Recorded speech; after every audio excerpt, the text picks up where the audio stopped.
Hello, everyone, and welcome to Schmidt Live. I am excited today because I've got my good friend Rich Bracken here today. He's going to do some coaching with me because I'm the one who needs the majority of the coaching. Plus, he's going to share some of his insights and tips with you about how to stay sane working from home, how to stay focused on your goals. It's been, quite a few interesting months for everybody. So we want to talk a bit about how to stay positive, how to stay future focused in today's episode. Before we get started, I just want to do a quick reminder that we are hiring at Foundry, so you can check out foundrymakes.com/careers. We're looking to add some developers to our team. Already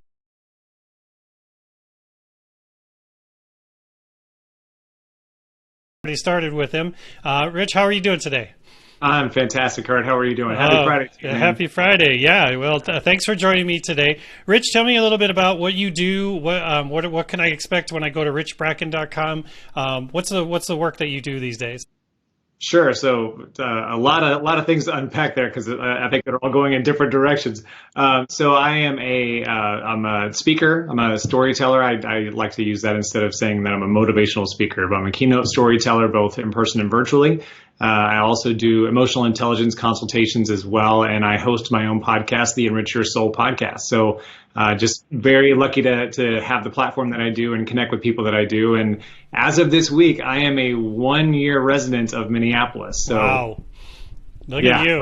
Right before, I've got two big, I've got the Minneapolis anniversary, and then my birthday is next week. So it's an action-packed 2 weeks. Wow. You have to get in a few more years, because what Minnesotans are known for is that they wait till the last minute to buy air conditioners and the last minute to buy snow blowers. So once you get into that sort of perspective, then you'll understand what it's like to go to a Home Depot or a Menards or a Lowe's or something like that, trying to find what you're looking for.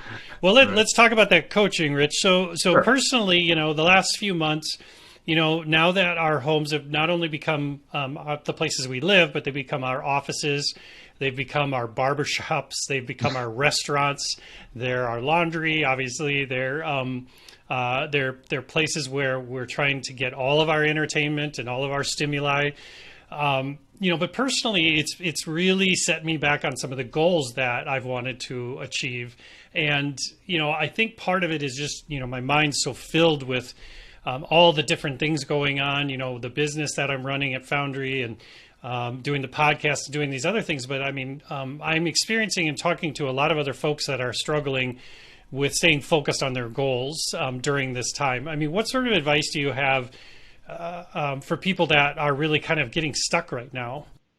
Yeah, I totally understand, because I dealt with that the first month or so as well. And I've had a couple of bouts within this time. And I think the one thing that people need to realize is that even though we are now living in what would be considered our own life command center, right? So it's not leaving to go to the office. You're not leaving to go really anywhere. Everything is right there. So it's kind of a self-contained strip mall of life. And what I really encourage people to do, and the one conversation I've been having the most, are two different strategies. Number one, creating boundaries around what's going on, because everything bleeds into everything else now. The video calls in the past that became viral because somebody's kid stepped in are now an everyday occurrence. That is just something that we are now used to. So life is bleeding over into each other. All of the different events are crossing over. And I think the one thing that people need to realize is that you can set boundaries, and it is okay. There was a study that I saw the other day that most workers are now saying that they're working longer hours working from home because they feel obligated to open their laptop, to check their phone. They feel like they always have to be on because there's not that line of boundary. So I encourage people to set boundaries and say, hey, look, I'm available from this time to this time. If you need to go for a walk, even if it's 15 minutes or 20 minutes, just say, hey, look, set up your out of office. Just say, hey, I'm going to be gone for the next 15 minutes. If you need something, I'll get back to you as soon as I get back to my desk. But that is your time. And that is your ability to say, I need this, because in setting those boundaries, we really declare our self-care and our self-worth there as well, because we need to take care of ourselves. Because to your point, this is unprecedented. I know it's a cliche word over the last 3 months, but there's no playbook for a pandemic. No. And it doesn't look like it's going to get any better, moving forward. Things are trending back up, unfortunately, in a lot of areas. Sure. So setting those boundaries is really critical, and blocking time. That's the other strategy that I struggled with that off the get-go. And then I reminded myself that that is one of the most important things that I've done prior to the pandemic. So why shouldn't I be able to do it now? And that is saying, hey, look, from 5 to 6, I exercise. From 6 to 6:30, I, spend time planning my day, whatever that looks like. Block those times and stay true to those. Because again, life is going to cross over in all different aspects within your life, in your new life command center. And so make sure that you're setting those boundaries and then blocking time for you and whatever you need to do. If Right. Meditate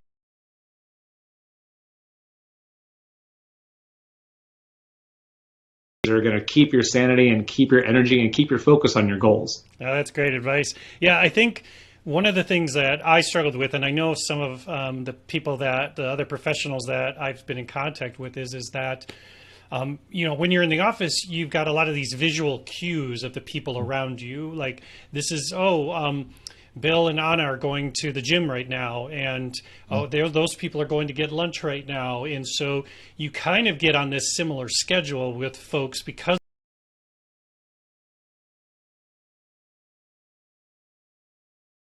front of mind, right?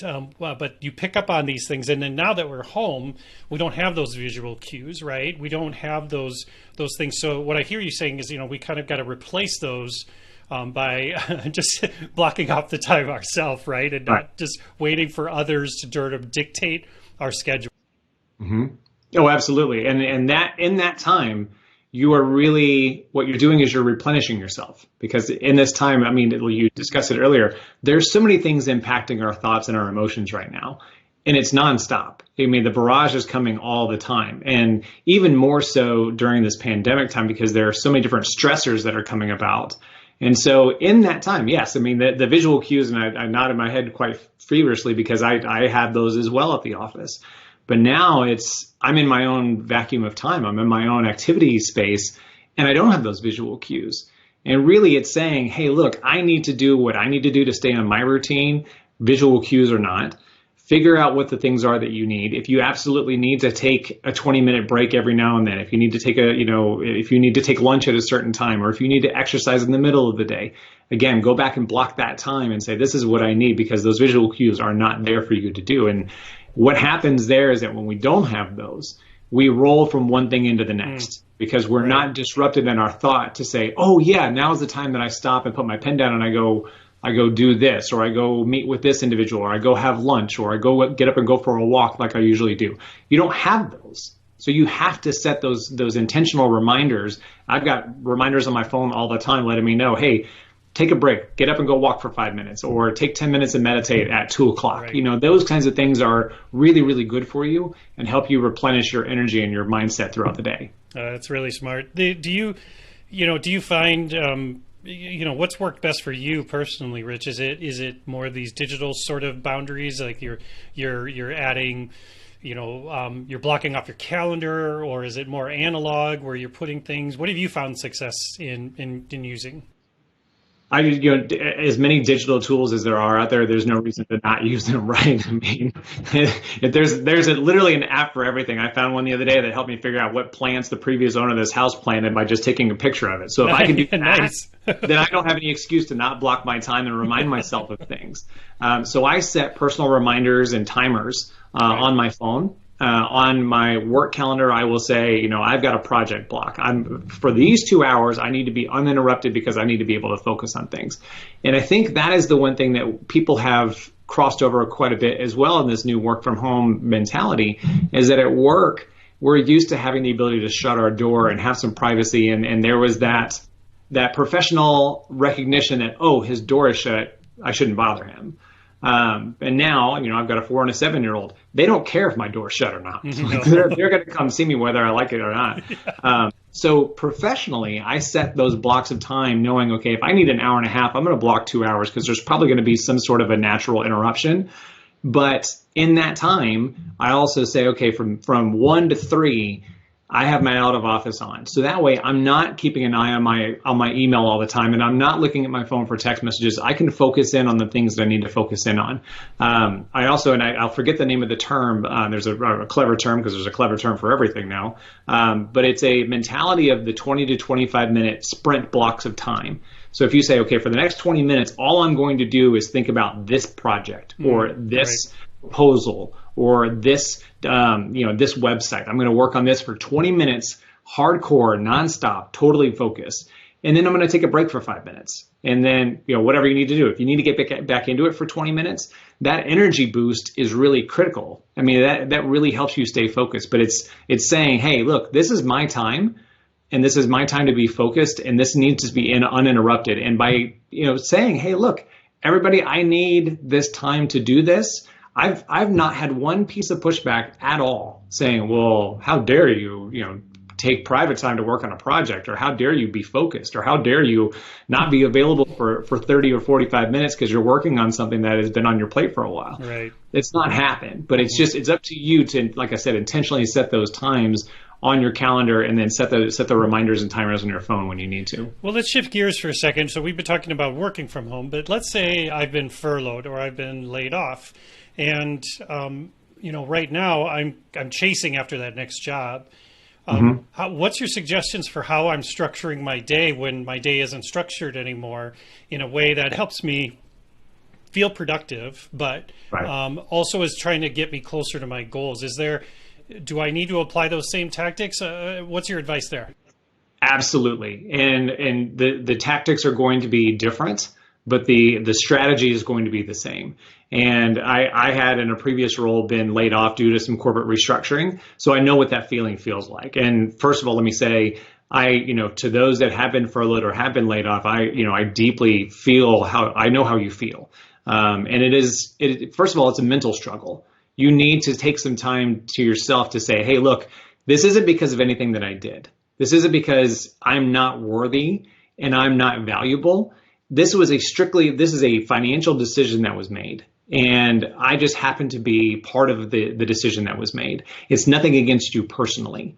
So using that as a stepping stone into productivity is the most important part. It's like a relationship. I mean, if you end a relationship, you've got to get over that relationship, and you got to move past the subjective pain of it to be productive moving forward and to be a good partner moving forward. Same thing with jobs. So if you go into your day saying, well, I guess I'm going to look for jobs, and you go on LinkedIn and you get down the rabbit hole of job searching and networking and reading articles and doing those things, you're probably not going to be very productive or focused in what you're doing. So to say, I'm going to get on LinkedIn, and for the next 20 minutes, all I'm going to do is look at jobs that are specific to what I really want to do. And that is a really good opportunity for you to focus on that. Okay, for the next 20 minutes, I'm going to read my feed and see what's going on. See if any of my colleagues or anybody in my network knows anybody that's hiring. I'm going to spend the next 15 minutes working on some outreach. I'm going to have some very deliberate outreach.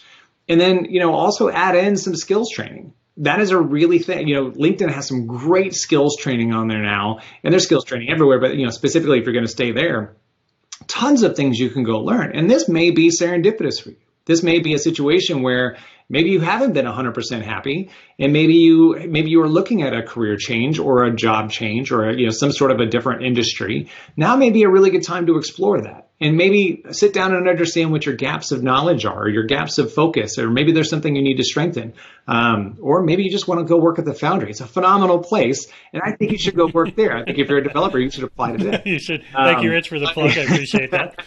But I think if you go into it and saying, for 15 minutes, I'm going to do this, and for 15 minutes, I'm going to do this, and for 15 minutes, I'm going to do this, that alleviates the problem of saying, well, I'm going to get up and make a cup of coffee and sit in my PJs and scroll through LinkedIn for hours.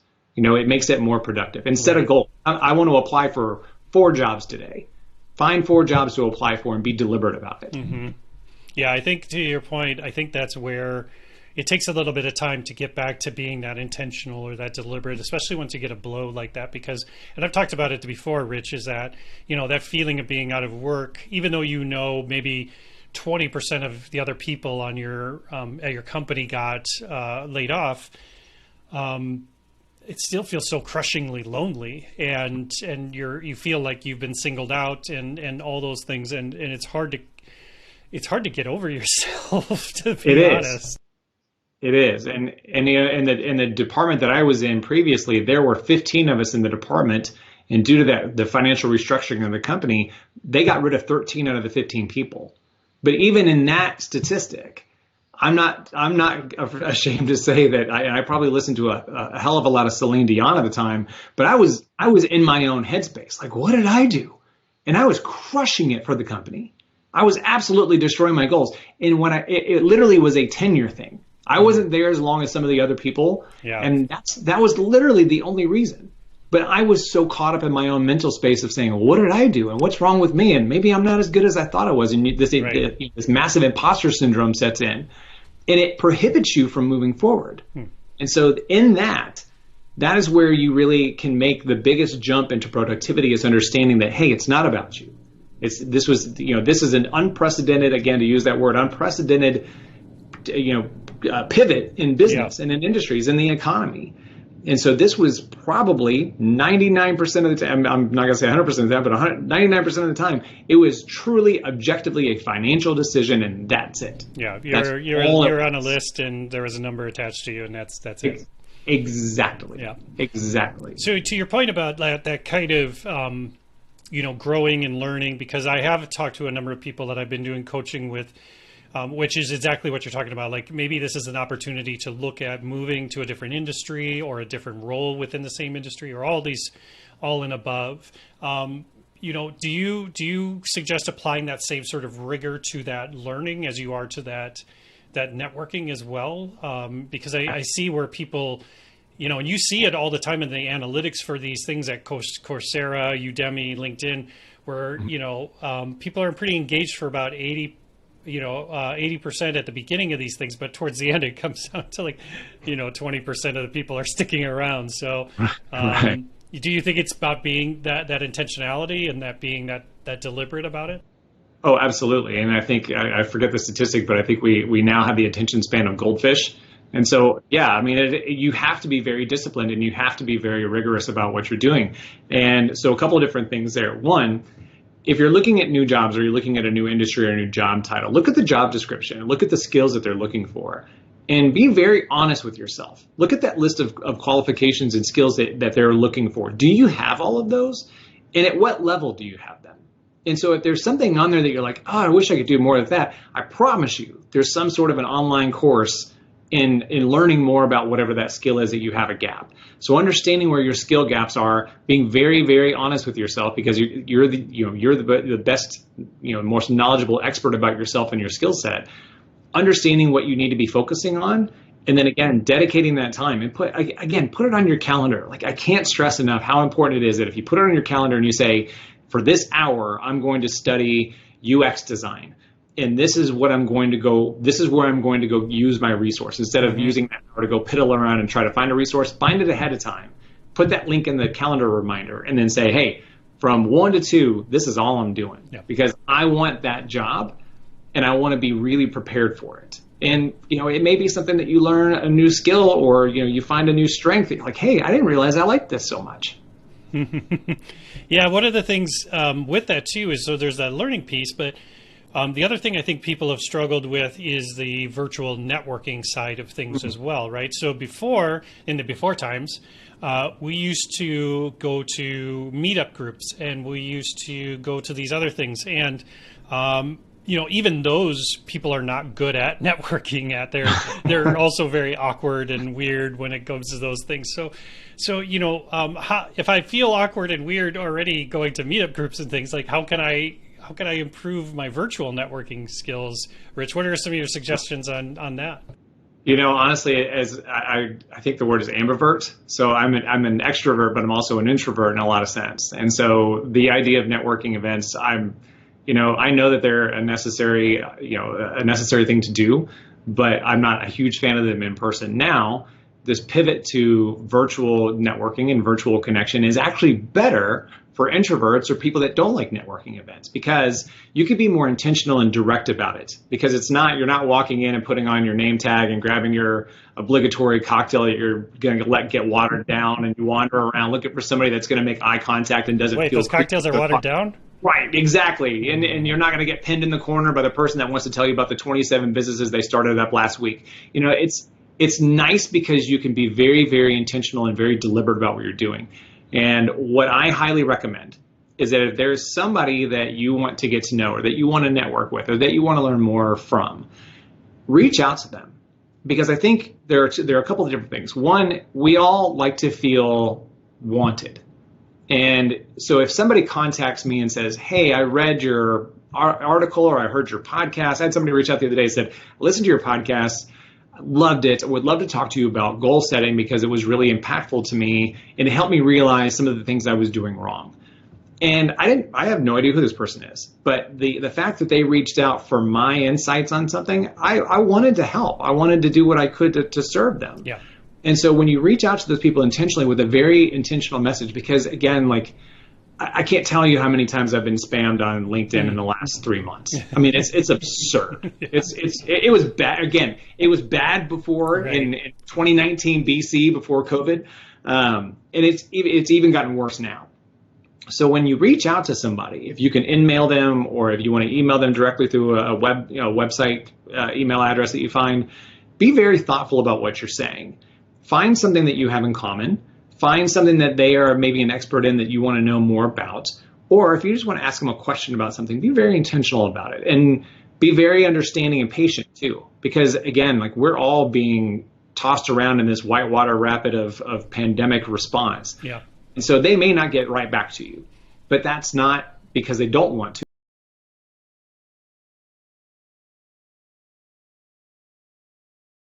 To them as well, because the world is full of takers. And if you're a giver or a supporter, that's going to go a lot further and be a lot more differentiated, unfortunately. That's just kind of the nature of what's going on. Like people want to take. But if you say, hey, I would love to find out how I can support your business or how I can support this goal that I saw you guys were working on, or I read this article about a growth initiative that you have going on, would love to hear more about it and do what I can do to find resources for you or support it in any way. Just those types of languages within that communication are going to go a long way as opposed to, hey, I want you to help me find a job or I want you to hire me at your company.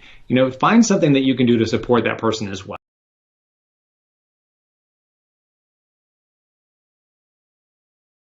Got to be, like you said, to be very intentional and choose your words wisely, right? Because, I've seen people be like, I want to pick your brain. I want to bend your ear, all these things. Those things are, to your point, why? Right. And first of all, who came up with that phrase? Like when I hear pick your brain, I think of Indiana Jones and the Temple of Doom. Like pick your brain is just a bad phrase in the first place. Like we have to have another conversation around the cliche phrases that we need to get rid of. Of course, I did unprecedented earlier, but if I hear low-hanging fruit or circle back, we need to make a coffee table book, and that's our $1 million idea of the things that we should get rid of. But yeah, everybody wants to pick brains and wants to borrow time and do these things, but you're taking. Again, you're taking. But if you could say, hey, I want to ask some questions, I want to learn more about your business, learn more about your goals, and do what I can do, because we all have networks. And that's the one thing about client service or networking, that if you reach out and say, what can I do to support you? Even if there's nothing that they think you can do, they're going to appreciate that approach more than, hey, can I pick your brain because I have nothing better to say? Right. And so to that point, it is, that's where, I feel like it's easier to do that message virtually than it is walking up to somebody, which just might be kind of creepy at an event to be like, hey, how can I support you? It's like, who are you? Right. Because you wouldn't walk up to somebody at a networking event and say, hey, excuse me, can I pick your brain real quick? Like, no, that's just weird. Don't do that.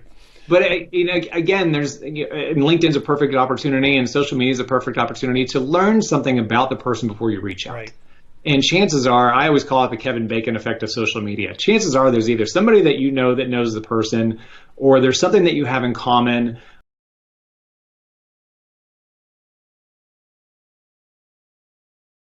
The only thing I know about you is that you went to this college and they used to stomp the crud out of my college in football. And so, at best, I want to just do what I can do to heal the wounds. And he thought it was hilarious. And, we struck up a conversation. So again, there's tons of personal ways to get involved. But number one, don't copy and paste an email into a whole bunch of things. I've had that happen too.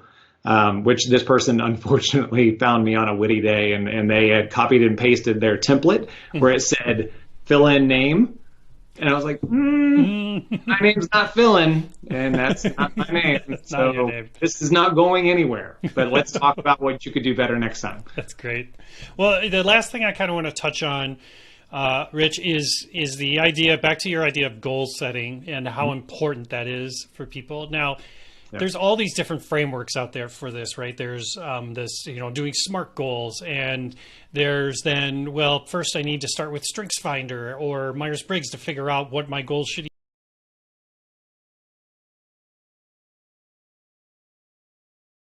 Social media and all these different things, especially when you start searching for it, the ads and things that come up, don't even get me started, for the self-help, sort of stuff that comes up. But sure, all that stuff, there might be things that are easy and good for you there. You can awaken the giant within, as it were. But, where do you suggest people start, Rich, before they start going down these roads of these frameworks and things? Where's a good place if maybe I have some goals, but I don't really understand them?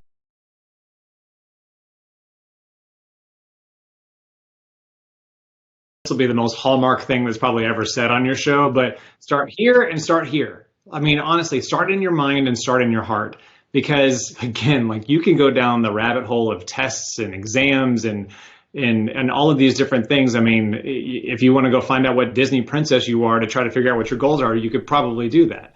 But the most important thing is that if your goals don't excite you, and if they don't challenge you and they don't make you want to grow, then I don't care what test you take, and I don't care what focus group you go sit in, and I don't care what Myers-Briggs, anagram letters you are. It doesn't matter, because the goals that I've achieved and the goals that I've helped others achieve all start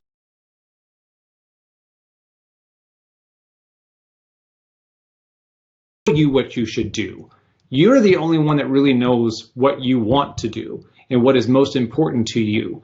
And so if you can't get up every single day and understand that the goal that you've set is the most important thing to you, and that is on days that you don't want to do it, in days that you don't feel like it, in days that you're out of energy, in days that you don't have focus, it is so critical to set those goals, because I can sit down and take Myers-Briggs all day long, but if it tells me, hey, look, you really should go get better at Excel, am I going to be really jazzed about that? No, I'm not going to be excited about that. But when I say, I want to speak at a corporate meeting for 10 large corporations in the next 2 years, that's a really exciting goal for me. Or I want to redesign my website because I want it to look like this website and this website because I really admire these individuals. Those are really good goals that drive me.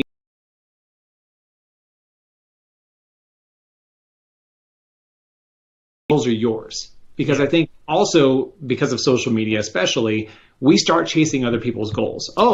Keeping up with the Joneses, as it were. Exactly.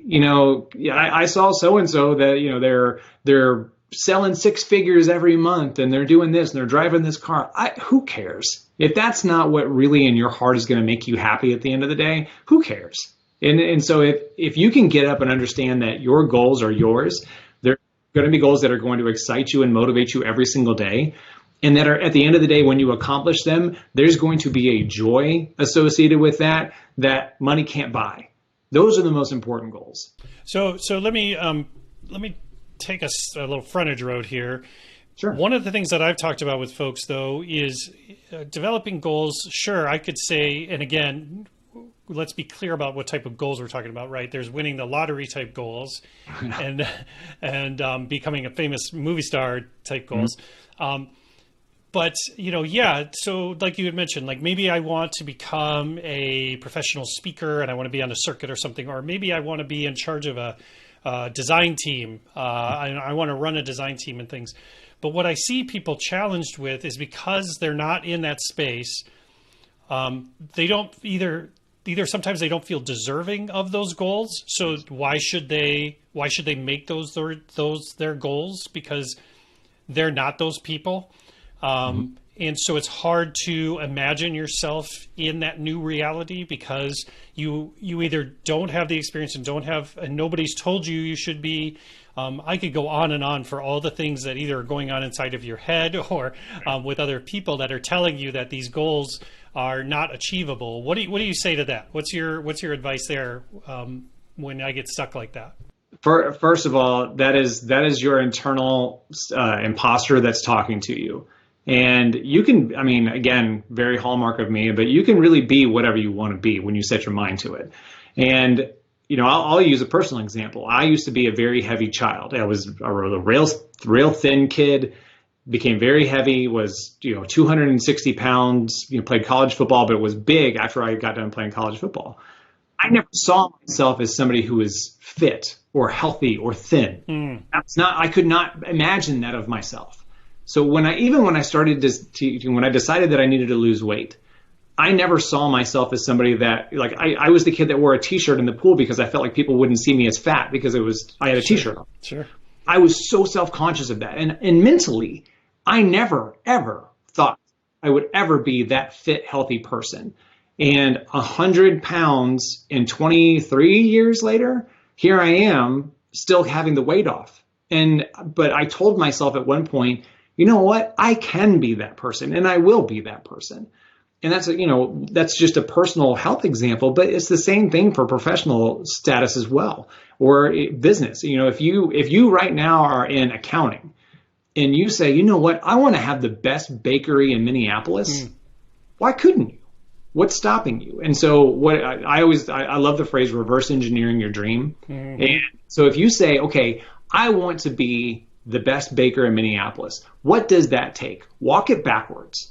That takes me establishing myself credibly in the city. What does that take? Okay, I got to do this. And when you walk it back and you map it out backwards and say, okay, what do I need to do to go from point A to point Z to achieve that goal? Understand all those things. And when you map that out, if you look at it and say, yeah, that's doable because it's in smaller portions, it's in smaller steps as opposed to, wow, how am I going to walk out of this accounting firm and then open up a bakery that everybody's going to want my cakes? That's really daunting. But if you say, I need to buy some supplies, I need to set up a website, I need to come up with a couple of recipes, I need to do these little things. Start small. Yeah. I love big goals. I'm a big goal person all day long, but I'm also very, very cognizant of the fact that little goals make those big.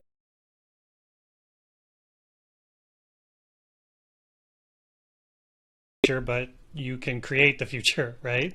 Exactly. I mean, and honestly, like, go back to January or February. Who thought we would be in this position? And I know several people that have completely pivoted their business or completely pivoted their career path because of opportunities that have come up since the pandemic.